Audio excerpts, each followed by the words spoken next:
This is our group project. We did it on asthma. The pathophysiology, a syndrome caused by obstruction of the airways due to environmental factors. Narrowing of the airways and impaired gas exchange is affected by bronchospasm, mucosal edema, secretion, or plugging by mucus. Triggers include dust, pollen, feathers, mold, animal dander, certain odors, smoking. The biggest risk is physical activity and weather change. They're also responsible for bringing on attacks.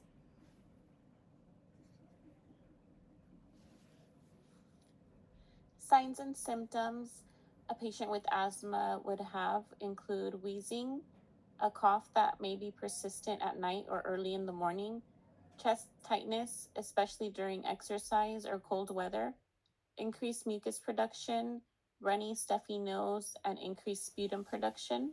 Fatigue, shortness of breath may be present at rest or during exertion.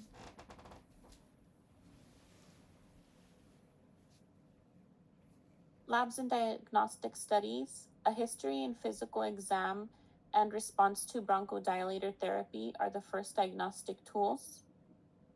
Some lab studies would be CBC, which may show an increase in white blood cells, and eosinophils and neutrophils. Sputum testing may have eosinophils present. A chest x ray that may show hyperexpansion and infiltrates.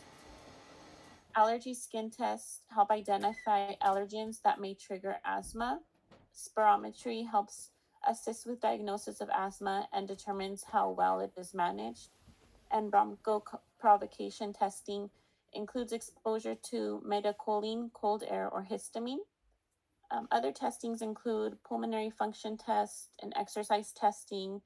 These help to diagnose asthma and assess the progress of the syndrome. It's also the most accurate test for diagnosis and severity. Phenotesting, it's a diagnostic tool for asthma.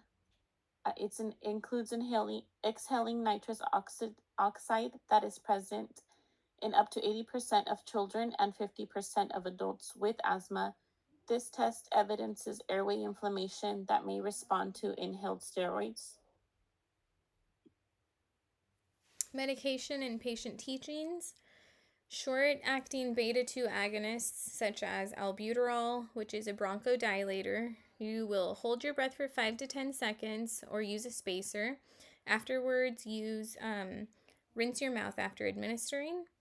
Corticosteroids, such as prednisone, give with food to reduce GI irritation. Administer early in the morning. Anticholinergic, such as ipratropium, another bronchodilator. Rinse mouth after use to relieve bad taste.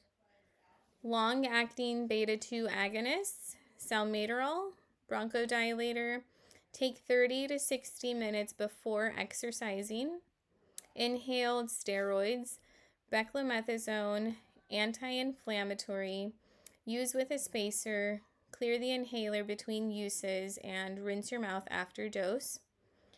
Methylxanthines, theophylline, bronchodilator. Do not crush or chew the tablet. Take at the same time each day.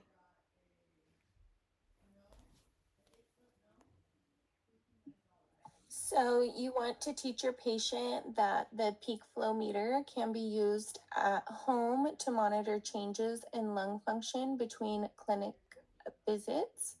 You want to teach your patient to avoid triggers and to be able to identify what triggers the asthma.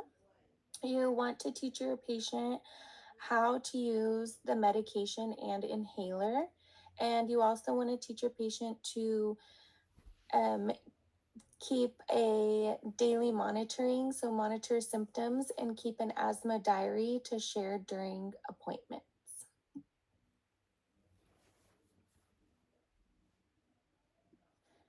These are the steps for using a metered dose inhaler.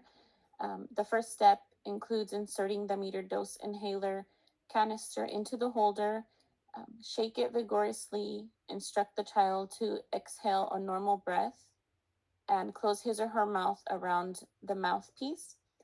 Push down on the canister for one puff while inhaling deeply and slowly for 3 to 5 seconds, and have the child hold their breath for 10 seconds.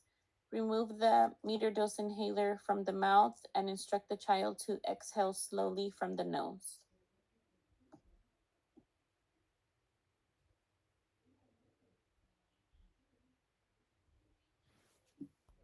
Some complications with asthma.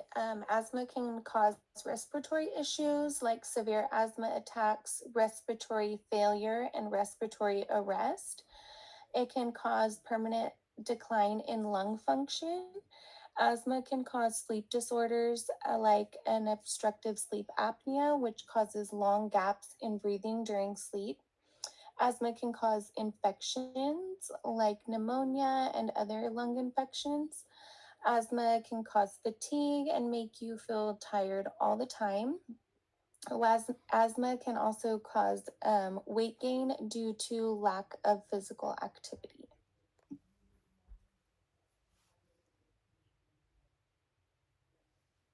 Status asthmaticus is a continued severe respiratory distress that is not responsive to drugs, and it is considered a medical emergency. The child requires immediate admission to the ICU. Oxygen is administered via nasal cannula because mist in a mist tent can cause coughing or wheezing. Vital signs and IV medications are carefully monitored.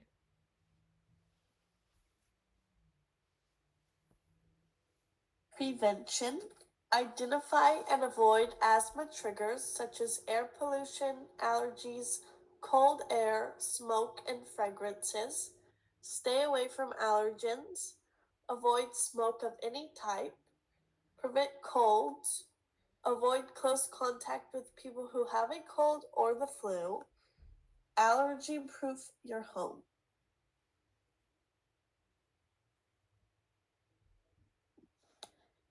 Some interventions as a nurse include monitoring airway patency, respiratory rate, symmetry, effort, and use of accessory muscles. Auscultate breath sounds in all lung fields. Monitor for shortness of breath, dyspnea, and audible wheezing. An absence of wheezing can indicate severe constriction of the alveoli. Monitor vital signs and oxygen saturation.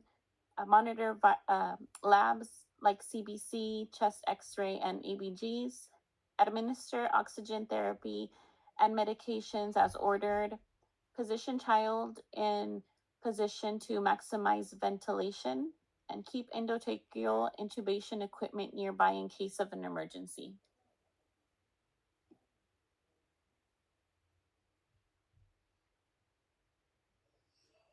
Interprofessional team. Pulmonologist specializes in respiratory diseases and is key in diagnosing asthma, particularly in complex cases. They assess lung function, prescribe advanced treatments like biologics, and guide the management of severe asthma. Primary care physician typically provides first-line care for asthma, diagnoses and monitors the condition, and refers patients to specialists if needed. Allergists play a critical role in asthma if triggered by allergens. They perform allergy testing and help identify environmental or food-related triggers. Statistics. Asthma is a chronic lung disease affecting 262 million people in 2019, causing 455,000 deaths. Approximately 25 million people in the United States have asthma. Over 4.2 million children under the age of 18 are affected. Adults ages 18 and older who had asthma reported having one or more asthma attacks in the past year.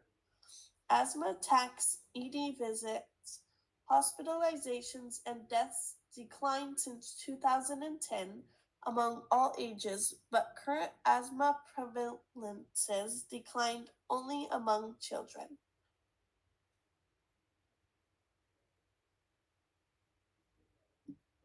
So, this is Noah's story. At 6 months old, Noah was having breathing problems and was diagnosed with suspected asthma.